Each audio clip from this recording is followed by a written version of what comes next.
Welcome back to Living on the Ocean, Transom rebuild, good progress and memories. Memories from my first beginnings of sailing. Well, this is going to be a very interesting day today because we're going to take away this tent.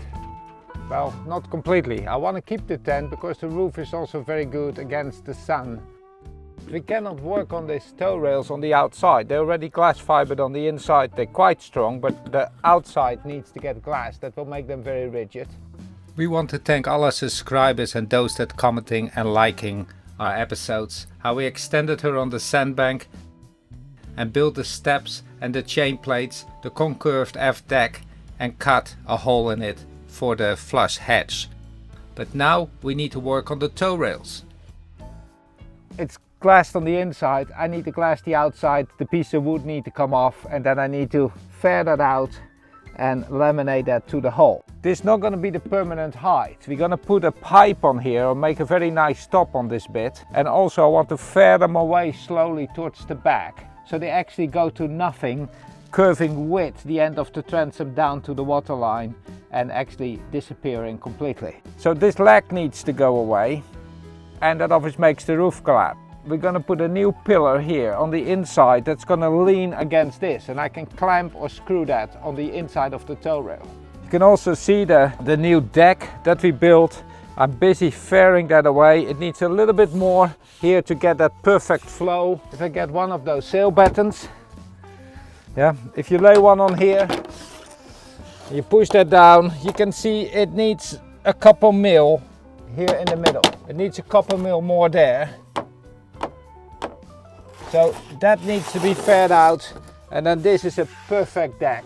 It's not important for now. I can already sit on this and work on this. More important is that this tow rail gets done, and then I will slowly fare this out, plaster sand, and paint this and this all in the same time. That pipe can wait. I will put a layer of paint on this first, and then I will focus again on the transom and get the rudder working so this boat can move. So that's what we're gonna do today. Let's start. That's basically what I want to do. Wood, I've already built so many frames with. Look at all the screw holes. This is also old wood, but it's not necessary to get new all the time. This can go farther in. Maybe a hammer for that would be handy. I've already hurt my arm so many times like this. And I hurt my pinky very badly. I was frustrated and I hit something and I broke my knuckle. Should take 6 weeks rest, but that doesn't fit in my schedule. My own stupid fault. Let's continue. But don't hit with that hand. Get yourself a hammer. I'm going to continue this. I'm not going to make you watch everything. You can see me crawling around here all the time. And what is happening is Cheryl is making me new patches. Thank you, Cheryl, every single week. It's becoming patches sewn over patches to get this work done. And not only the patches on my knees. I wear shoes away in a couple of weeks. You can see all the holes in them. And yes, they have put rubber on them. It's in the wrong places. And it reminds me of a sailmaker in Bembridge, Paul, and he had calluses on his knees. It was my first sail trip ever when we went in 1999 with the eclipse. We sailed that night and there were boats with people watching the eclipse. But we came into Bembridge. I'd never been there, did not know so much, and made a classic mistake of going up an estuary with a falling tide. So the water got less and less and the channel got smaller and smaller, and we were 8 meters wide. And eventually we were doing still 8 knots to the water, but only 0.7 or 0.8 over the ground. And there were boats behind us, we couldn't return. And slowly we went farther, and we came very close to Bembridge and the corner around those sand dunes. There were people just walking over, and they all watched us very slowly coming around. And when we made it into the wider area, when the current fell away and speeded up, they all started clapping for the wonderful planning of us coming in right at the time. It was a big mistake. It was a risky mistake. Could have gone wrong. Well, we could have ended up on the sandbank, drop an anchor, but nobody else could have passed us for a while. I learned a lot since then, but that were my beginning mistakes. But still, we were made honorable members of the Bembridge Yacht Club by the harbour master Charles at that time. And Charles told us that we could dry out on the sandbank, and we asked him, is there a sailmaker, because our asymmetrical spinaker ripped for the third time. It was already repaired twice. And he said, yeah, in one of those green huts is a sailmaker. So we went to Paul the sailmaker, and Paul just asked. I saw him, he was sitting on this wooden floor, and he had all the sails around him, holes digged out on which he could sit, but he always crawled in his foot, and there's this calluses on his feet, like right there. And I now understand why, all this crawling around that he always did his whole life, a real sailmaker.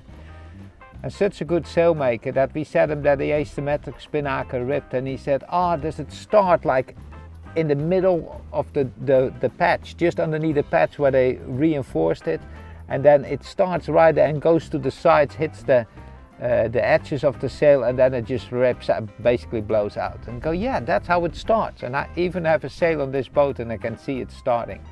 And his words were, classic mistake for an asymmetric sail or spinaker of a multi-hull.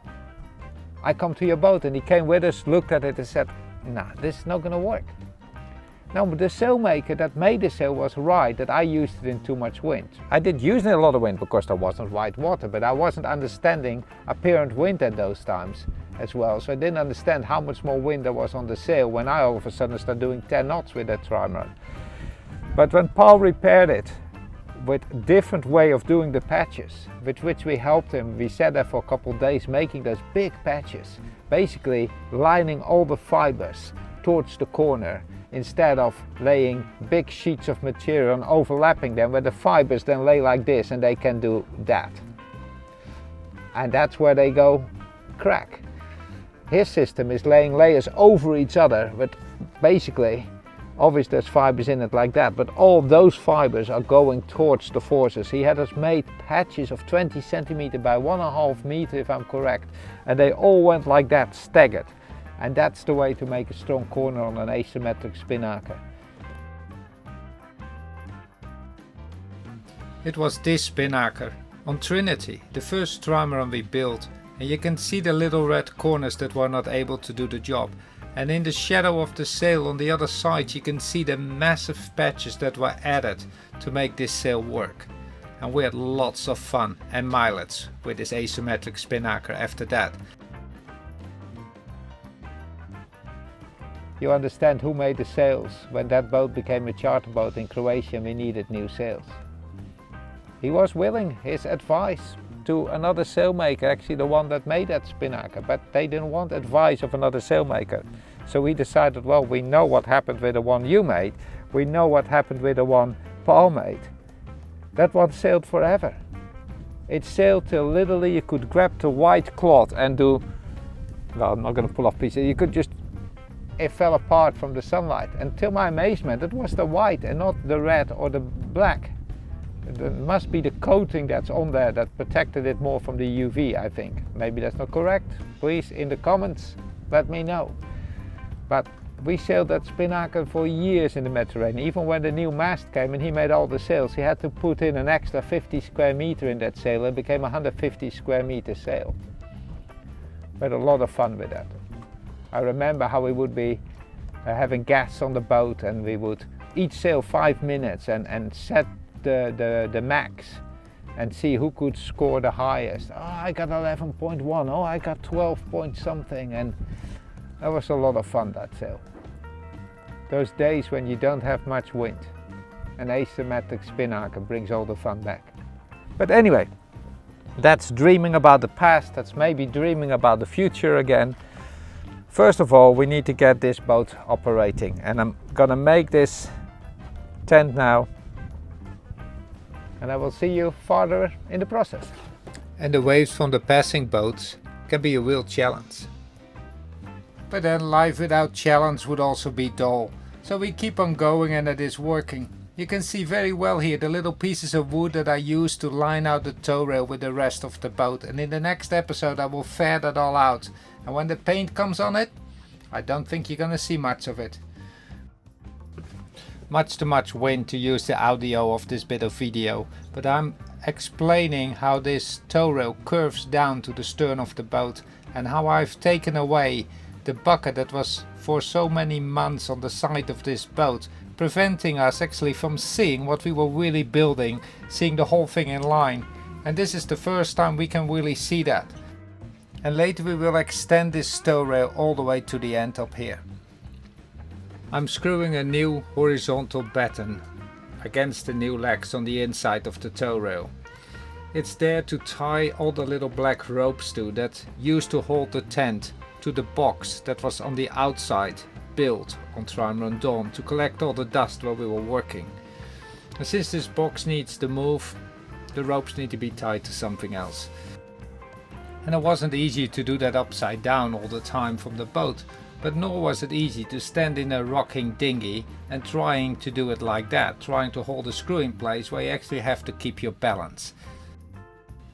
Well, easy or not, the last pieces of wood are coming off and Trimaran Dawn starts to look the way we were hoping for. Just one more piece on the end, and obviously the screws don't always come out, well then we break it away. But I have enough of it, it needs to come off. I want to get glass fiber on the outside of this and start plastering it and painting it and really see what we have been building. The next morning I row around the boat with excitement. I like what I see in the first bits of light that the sun is giving on her. Dawn at dawn. And I think she's starting to look fantastic. Soon she'll be sailing again and carrying us over the Atlantic Ocean. Well, not much has been really built on Dawn in this episode, but a lot of preparations for what we need to do in the next one to come. Sometimes I look back in the playlist myself and see all the details of what we did to extend the stern of Trimaran Dawn on the sandbank. And that playlist is in the top left corner. On the bottom is a button to subscribe to our channel and follow our adventures. On the right hand side are the sailing adventures of Trimaran Dawn and Trimaran Twilight.